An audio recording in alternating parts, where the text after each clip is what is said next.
Guys, welcome back to കുട്ടി കുട്ടി വിശേഷങ്ങൾ. അപ്പൊ ഇനി നമ്മുടെ ഇന്നത്തെ വ്ലോഗ് എന്ന് പറയുന്നത് നമ്മുടെ അരുണേട്ടന്റെ വൈഫിന്റെ ദിവ്യ ചേച്ചിയുടെ പിറന്നാളായിരുന്നു ഇന്നലെ കേട്ടോ. ഇന്നാണ് ഞാൻ വീഡിയോ പോസ്റ്റ് ചെയ്യുന്നത്. അരുണേട്ടൻ എന്ന് പറഞ്ഞാൽ ആരാന്നറിയോ എന്ന് നിങ്ങൾക്ക് അറിയില്ല. അരുണേട്ടൻ എന്ന് പറയുന്നത് എൻ്റെ അച്ഛൻ്റെ അമ്മായിയുടെ മോൻ്റെ മോൻ, അങ്ങനെയൊക്കെ പറഞ്ഞ കുറച്ച് നീണ്ട റിലേഷൻ ആവും. എൻ്റെ ഒരു വെല്ലിച്ചൻ്റെ മോനാണ് അരുണേട്ടൻ എന്ന് പറയുന്നത് കേട്ടോ. പക്ഷെ ഞാൻ വെല്ലിച്ചെന്നൊന്നല്ല വിളിക്കുക, അരുണേട്ടൻ്റെ അമ്മേനെ ഞാൻ സുധമ്മായി എന്നാണ് വിളിക്കുക, അരുണേട്ടൻ്റെ അച്ഛനെ ഞാൻ ചക്രവാണിയേട്ടൻ എന്നാണ് വിളിക്കുക. അതെന്താന്ന് വെച്ചാൽ എൻ്റെ ചേച്ചിമാരും ഏട്ടന്മാരും, എൻ്റെ വെല്ലിച്ചൻ്റെ മക്കള്, അവരൊക്കെ ഞാൻ വഴി കാണിക്കാം കേട്ടോ. എൻ്റെ വെല്ലിച്ചൻ്റെ മക്കള് വിളിക്കുന്നത് കേട്ടിട്ട്, നമ്മൾ ചെറുപ്പത്തിൽ മൂത്തോര് പറയണ കേട്ടിട്ടാണല്ലോ വിളിക്കലും പറയലൊക്കെ ഉണ്ടാവുക. അവരങ്ങനെ വിളിക്കുന്നത് കേട്ടിട്ട് ഞാനും അങ്ങനെ വിളിച്ചു.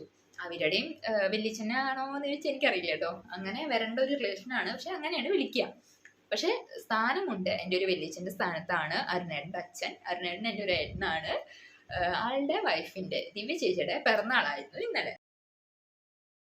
ഞാൻ പോകുമ്പോൾ അവിടെ പായസ പരിപാടി തുടങ്ങുമായിരുന്നു കേട്ടോ. ബാക്കിയുള്ള എല്ലാ സദ്യവട്ടങ്ങളും സെറ്റായിട്ടുണ്ടായിരുന്നു. പായസം വയ്ക്കേണ്ട പണി മാത്രമേ ഉണ്ടായിരുന്നുള്ളൂ. സുധമായി സേമിയ വറക്കായിരുന്നു കേട്ടോ.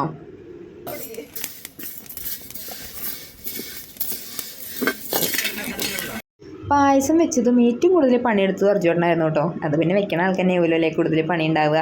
ബാക്കിയുള്ളവർക്കൊക്കെ അല്ലറ ചില്ലറ ചെറിയ പണികളെ ഉണ്ടായിരുന്നുള്ളൂ. പിന്നെ നമ്മുടെ അടുത്തൊരു പണി പാല് പൊട്ടിക്കലായിരുന്നു, പാല് തിളപ്പിക്കാൻ വെക്കാൻ വേണ്ടിയിട്ട്.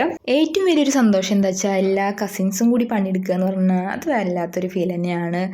കൂടുതലും കളിയാക്കലാണ് ഉണ്ടാവുക, പക്ഷെ അതൊരു രസമാണ് എല്ലാവരും കൂടി കൂടുക എന്നൊക്കെ പറയുമ്പോൾ.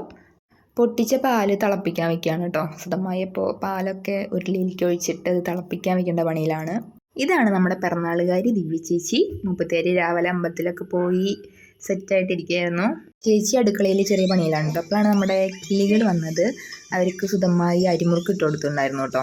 ഇവിടെ അമ്മ അങ്ങനെ ചെയ്യണതാണ് കേട്ടോ. എന്തെങ്കിലും തിങ്ങാനുള്ളതൊക്കെ കിളികൾക്ക് എടുത്തു കൊടുക്കുന്നത് കാണാം. പായസം വെപ്പിൻ്റെ ഏറ്റവും വലിയ പണി എന്താണെന്ന് വെച്ചാൽ ഇളക്കലാണ്. പ്രത്യേകിച്ച് പാലുകൊണ്ടുള്ള പായസമാണ് വെച്ചാൽ ഇളക്കൽ മെയിനാണ്. നമ്മുടെ ഷെയ്നി ചേച്ചി കുറേ ഇളക്കിയിട്ടുണ്ടായിരുന്നു കേട്ടോ. ഷെയ്നി ചേച്ചി ദിവ്യ ചേച്ചിയുടെ കസിനാണ് കേട്ടോ. അവരൊക്കെ ഇന്നലെ വന്നിട്ടുണ്ടായിരുന്നു. അപ്പോൾ ഞാനും ബാറും കൂടി അവിടെ കുറച്ച് നേരം മീനിനൊക്കെ നോക്കിയിരിക്കുകയായിരുന്നു. അവിടെ ഒരു കുളമൊക്കെ ചെറുതായിട്ട് സെറ്റ് ചെയ്ത് വെച്ചിട്ടുണ്ടേ. നമ്മുടെ പായസം അപ്പോൾ ഏകദേശം റെഡി ആയിക്കൊണ്ടിരിക്കുകയാണ്. തളയൊക്കെ വന്നു തുടങ്ങി. പരുനേട്ടം പോയിട്ട് വിറകൊക്കെ വെച്ച് സഹായിക്കുന്നുണ്ട് കേട്ടോ. എനിക്ക് ഏറ്റവും ഇഷ്ടമുള്ള പായസം സേമിയാണ് കേട്ടോ. എൻ്റെ പിറന്നാളൊക്കെ വരുമ്പോൾ സേമിയ തന്നെയാണ് ഇവിടെ വെക്കുക. അപ്പോൾ നമ്മുടെ പായസം ഏകദേശം ഫുൾ സെറ്റായി. പായസം അടിപൊളി പായസമായിരുന്നു. ഞാൻ പറഞ്ഞ പോലെ നല്ല മധുരമൊക്കെ പാകത്തിനായിട്ട് അടിപൊളിയായിരുന്നു. പിന്നെ നമ്മുടെ അവിടെ ഉള്ളൊരു ചടങ്ങാണ് വിളക്കിന് വിളമ്പുക എന്ന് പറയും കേട്ടോ.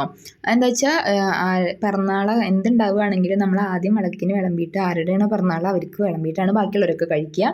നമുക്ക് കുറേ സദ്യവട്ടങ്ങൾ ഉണ്ടായിരുന്നു കേട്ടോ. സാമ്പാർ, അവിയൽ, കേബേജ് ഉപ്പേരി, ഇഷ്ടു, മത്തങ്ങ പയറ്, ഓലൻ, അച്ചാറ്, പുളിഞ്ചി, പായസം, പപ്പടം ഒക്കെ ആയിട്ട് അടിപൊളി സദ്യയായിരുന്നു കേട്ടോ. എനിക്ക് ഭയങ്കര ഇഷ്ടമായി. സദ്യ പൊതുവേ ഇഷ്ടമാണ്. വിളക്കിന് വിളമ്പി കഴിഞ്ഞിട്ട് നമ്മൾ പിന്നീടാണ് ദിവ്യ ചേച്ചിക്ക് വിളമ്പുക. എന്നിട്ടാണ് കേട്ടോ ബാക്കിയുള്ളവർ കഴിക്കുക. അപ്പോൾ സുധമ്മായി ദിവ്യ ചേച്ചിക്ക് എല്ലാം വിളമ്പി കൊടുക്കുക. സുധമ്മായി അർജുനൻ്റെ അമ്മയാണ് കേട്ടോ. ഞാൻ കഴിഞ്ഞ വീഡിയോയിൽ പറഞ്ഞിട്ടുണ്ടായിരുന്നു അവരെ കുറിച്ചിട്ട്. ദിവ്യ ചേച്ചിയുടെ വീട്ടിൽ നിന്നും കുറേ പേര് വന്നിട്ടുണ്ടായിരുന്നു കേട്ടോ. അമ്മയും അനിയത്തിമാരും വലിയമ്മയും ചെറിയമ്മയും ഒക്കെ ആയിട്ട് കുറേ പേര് വന്നിട്ടുണ്ടായിരുന്നു. നല്ല രസമായിരുന്നു എല്ലാവരും കൂടി കൂടിയപ്പോൾ. ദിവ്യ ചേച്ചിയുടെ വീട് കുറച്ച് ലോങ് ആണ് കേട്ടോ. അതുകൊണ്ട് അവർ ട്രെയിനിലാണ് വന്നത്. വരുമ്പോൾ കുറേ ഗിഫ്റ്റൊക്കെ ആയിട്ടാണ് കേട്ടോ അവർ വന്നിട്ടുണ്ടായിരുന്നത്. പിന്നെ നമ്മൾ പിള്ളേരെ ഇരുത്തിയിട്ട് വന്നിട്ട് അവർക്ക് ഫുഡൊക്കെ വിളമ്പി കൊടുക്കേണ്ട പണിയിലായിരുന്നു. അവർ ഒക്കെ കഴിക്കുന്ന കാണുമ്പോൾ എന്താ പറയുക, ഒരു സന്തോഷമാണ്. ഫുഡ് കഴിക്കുമ്പോഴും വല്ലാത്ത സന്തോഷം തന്നെയാണ്. അപ്പോൾ ഓരോരുത്തരോട് നമ്മൾ അഭിപ്രായമൊക്കെ ചോദിക്കുകയായിരുന്നു, എങ്ങനെയുണ്ട് ഫുഡ് എന്നുള്ളതൊക്കെ. ദിവ്യ ചേച്ചിക്ക് ഞാനും കുറച്ച് വിളമ്പിയൊക്കെ കൊടുത്തിട്ടുണ്ടായിരുന്നു. രണ്ടാമത് ചോറ് കൊടുക്കണം. പിറന്നാളായ നമ്മൾ വേണ്ട പറയാൻ പാടില്ല എന്നൊക്കെ പറയും. ചെറുപ്പത്തിലൊക്കെ അങ്ങനെ പറയുമ്പോൾ നന്നായിട്ട് ചീത്ത കേൾക്കും.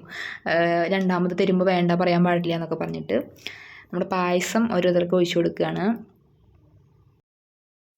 സദ്യ എങ്ങനെയുണ്ട്?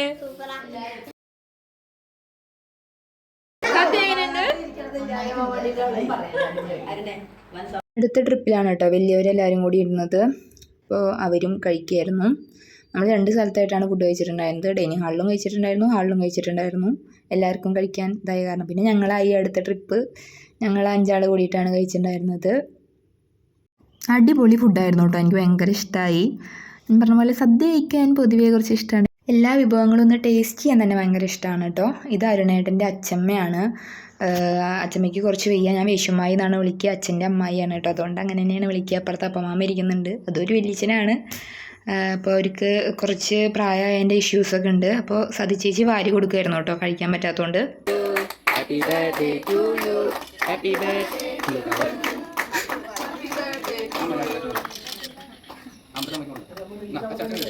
പിന്നെ എല്ലാവർക്കും കേക്ക് കൊടുക്കലൊക്കെ ആയിരുന്നു കേട്ടോ. അപ്പൊ നമ്മുടെ ഒരു ചെറിയ സെലിബ്രേഷൻ കഴിഞ്ഞിരിക്കുകയാണ്. ഒരു കേക്ക് കട്ടിംഗ് ഒക്കെ കഴിഞ്ഞു. അപ്പൊ എല്ലാവരും ഒരു ബർത്ത്ഡേ വിഷ് ചെയ്തേ ചേച്ചിനെ. Happy birthday.